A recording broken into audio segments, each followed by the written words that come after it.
మీరును వారిలో ఉన్నవారై యేసుక్రీస్తు వారుగా ఉండుటకు మీరేం చేయబడ్డారు? పిలువబడి ఉన్నారు. Praise the Lord. హల్లెలూయా.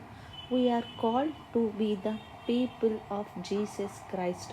మన గుర్తింపు ఏంటి అంటే యేసుక్రీస్తు వారుగా ఉండటానికి మనం చేయబడ్డామంట? పిలువబడ్డాం. ఇక్కడ పిలువబడుట అనే మాటకు గ్రీకు భాషలో క్లెక్టోస్ అనే పదం పౌలు భక్తుడు ఉపయోగించాడు. క్లెక్టోస్ అనే పదానికి సరైన అర్థం ఏంటంటే వీఆర్ ఇన్వైటెడ్ అని. మనం ఆహ్వానించబడ్డాం. పిలవడం అనేది మంచి మాటే, కాదనట్లేదు. కానీ ఆహ్వానించబడటం ఇంకొంచెం మంచి మాట కదా.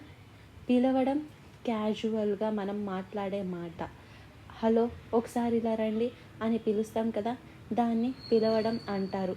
ఆహ్వానించడం ఎలా ఉంటుంది? కొంచెం రెస్పెక్ట్ఫుల్గా, కొంచెం డిగ్నిఫైడ్గా ఉంటుంది కదా. సో ఇక్కడ పౌలు గారు ఏం రాశారంటే మనందరం కూడా యేసుక్రీస్తు వారిగా ఉండటానికి ఏం చేయబడ్డామంట?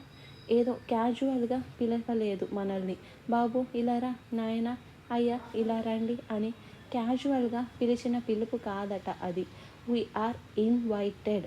మనం ఆహ్వానించబడ్డాం. రెస్పెక్ట్ఫుల్గా దేవుడు మనల్ని పిలిచాడట.